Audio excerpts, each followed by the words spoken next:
আসসালামু আলাইকুম বন্ধুরা, শুভ এগ্রোর নতুন আরেকটা ভিডিওতে তোমাদের সবাইকে স্বাগতম। অবশ্যই আপনারা কালকে দেখেছেন যে আমাদের এই কালো মুরগির নিচে 24টা কোয়েল পাখির বাচ্চা ফুটে বাইর হয়েছে। তো এই বাচ্চাগুলাকে কিভাবে ব্রুডিং করতেছি দেখেন। তো এখানে আগে আমি বাচ্চাগুলাকে এটার ভিতরে দিচ্ছি গুনে গুনে। তো ওইখানে বাচ্চা ঘরের ভিতরে পড়ে গেছিল ক্যারেট থেকে কিভাবে জানি, তাই গুনে গুনে রাখছিলাম।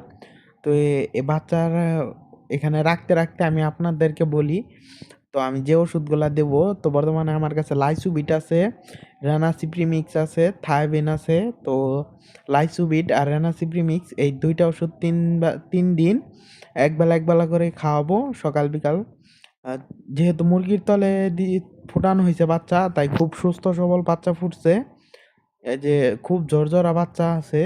তো মুরগি দিয়ে আসলে বড় করতে গেলে মুরগি পাড়া দিয়ে মেরে ফেলবে, এজন্য আমরা মুরগি দিয়ে বড় করব না, অবশ্যই আমরা ব্রুডিং করব। তো এখানে বাচ্চা আমি গুনে রাখতেছিলাম। তো এখানে এই কার্টনে কিন্তু আমরা ওই ইনকিউবেটরে ফোটানোর পরেও তো মুরগির তলা আগে চেক দিছিলাম আরও বাচ্চা টাচ্চা আছে নি। মুরগি কিন্তু ওই বারবার ওইখানে বসতেছিল। তো একটা ডিমে থেকে বাচ্চা বাহির হয় নাই। তো আপনার চাইলে আরও ওষুধ যে ওষুধ দিতে পারেন। তো এখানে আমি মার্বেল দিয়ে, বোতলে মার্বেল দিয়ে তো লাইসোবিটের পানি দিলাম সর্বপ্রথম। তো খাবার দেবো 2 ঘন্টা পরে। অবশ্যই বোর্ডিংয়ে দেওয়ার 2 ঘন্টা পরে খাবার দেবেন এবং তাপমাত্রা প্রথমে 2-3 দিন রাখবেন, 35 থেকে 36 পর্যন্ত 2 থেকে 3 দিন। তারপরে 2-1 করে কমাবেন। তাপমাত্রা খুবই গুরুত্বপূর্ণ বোর্ডিংয়ের জন্য। এবং আপনারা আপনাদের এলাকায় পেয়ে যাবেন মার্বেল, যে কাঁচি বিক্রি করে এইসব দোকানে। তো 1 টাকা 2 টাকা নিতে পারে। তো এখানে আমার কাছে 3টা ওষুধ আছে, আমি 3টা ওষুধ দিয়ে দেবো। আপনার চাইলে ঠান্ডার জন্য ডক্সিএবেট দিতে পারেন। এটা ষষ্ঠ সপ্তম অষ্টম দিন দিবেন, এই 3 দিন ডক্সিএবেট।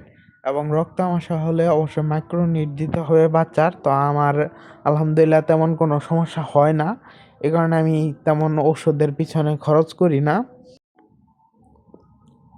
তো আমাদের আরেকটা মুরগি, লাল মুরগির নিচেও কিন্তু আমরা 18টা ডিম দিছিলাম।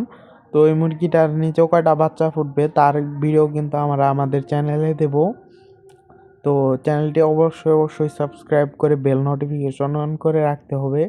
এবং এই বাচ্চাগুলোর আপডেট দেখতে চাইলে চ্যানেলটি অবশ্যই সাবস্ক্রাইব করে রাখবেন। আমাদের কিন্তু এখানে আছে 24 পিস কোয়েল পাখি, এবং ইনকিউবেটর থেকে ফোটাইছিলাম সেখানে আছে আরও 32 পিস বাচ্চা আছে। তো ওইগুলার বয়স 14-15 দিন হয়েছে। আর 5টা বড় পাখি আছে, সেখান থেকে 3টা পাখি ডিম পারে, একটা মেল পাখি আছে।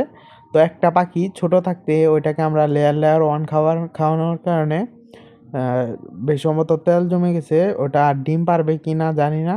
আজকের ভিডিওটা এই পর্যন্তই, ধন্যবাদ সবাইকে।